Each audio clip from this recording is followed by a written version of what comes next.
I want us to move back to matters of politics now on the road to 2027 presidential election.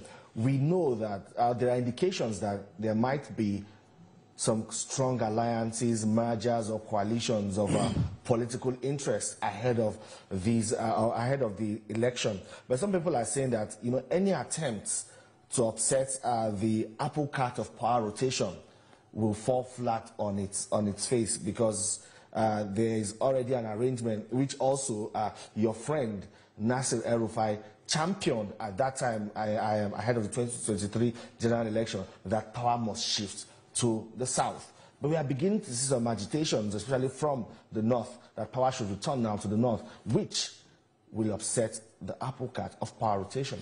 I think you need to know this. Power rotation is a purely internal affairs of a political party. Purely. In the last election, other parties present candidates outside the south. It's a purely internal affairs of a political party. It's not written even in the party's constitution, because the Supreme Court says zoning is discriminatory. Okay? You need to know that. You also need to know, I was one of the first Nigerians, the youngest Nigerian, that challenged zoning in 1999.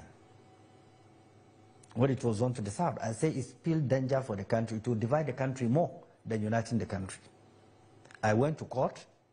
Afe Babalola was defending the PDP, and then YC Mekel was our own lawyer.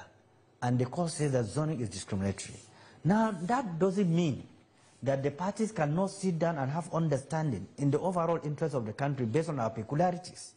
That we need to do this and do this so that some people will not feel shortchanged. It's very normal. But don't make it to feel as if it's a constitutional provision. It's not. It's an internal affairs of the party. That was the decision of APC. It was the decision of PDP then. It was also our decision when we have case up to the Supreme Court. You remember Jerry Garner versus Donald Duke. I hope you remember that very clearly. When Jerry Garner was saying, no, it's the turn of the North. And Donald Duke is not supposed to contest. So these are variables that the democracy have provided. And secondly, I don't think there is anybody who is deliberately undermining president. Now, these are part of the inbuilt to create tension, to create apprehension, to create distrust between the president and the citizens. Now, if they said the Northerners are ganging up against Tinubu, 62% of the votes were from the North. Did Bola coerce them to vote him? The Northerners came together and voted for him because they have good intention. They see him as somebody who means well for the country. Who is changing the narrative now? And who is the narrative going to suit? Now, you see how the nation is being balkanized by few individuals who have vested interest. Not peace to reign, not understanding to reign, but to keep on balkanizing the country for them to benefit from it. And this is not good for the country. Our generation should be a generation that unites Nigeria. We have nowhere to go. We have everything it takes to rebuild this country.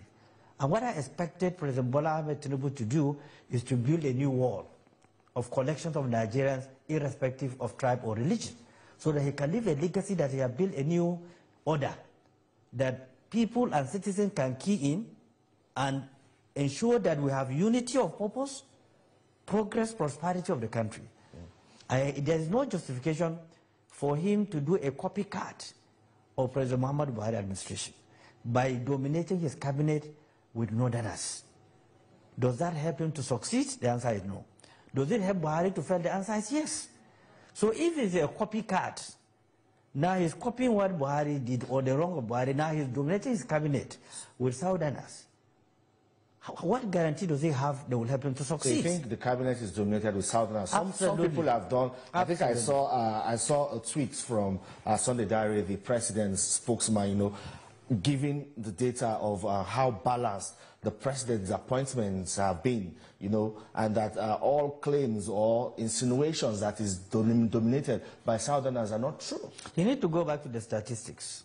We are all Nigerians. Let me tell you, I've been around the corridor of power for a very long time. I have been at the highest level of presidential campaign. I was the director of contact and mobilization operation of presidential campaign of IBB. I was the Deputy Director General of Atiku Campaign Organization. I have served in so many capacities. I know the dynamics of power. Once a president has opened door for sycophants to mislead him, a lot of things will go wrong. Now, 72% of the appointments, ministries, agencies, and parastatals are tilted towards one system. Now, I'm telling you also here, that is the mistake President Muhammadu Buhari committed. And that did not help him. Because the Northerners suffered in history more than any other period under President Muhammadu Buhari. More than any other period. The Northerners were the victims. Now, that sets a kind of conflict between the typical House of Fulanis and the other people from the zone, because they believe Buhari is favoring the North. It's the same permutation going on.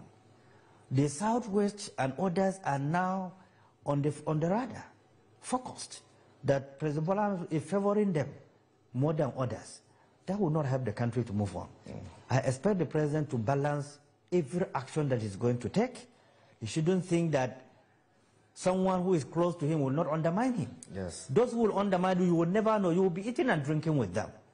Okay? Indeed. So, I'm sorry, we're out of time. It's always an interesting conversation with you. I wish this didn't have to end soon. But, well, we can continue this conversation some other time. And that's it on the program today. Thank you so much for being a part of it. You can watch a repeat episode of this program at 11 p.m. Also, see this edition on YouTube, TVC News YouTube channel. Thank you for watching. I am Femi Akonde. See you next time.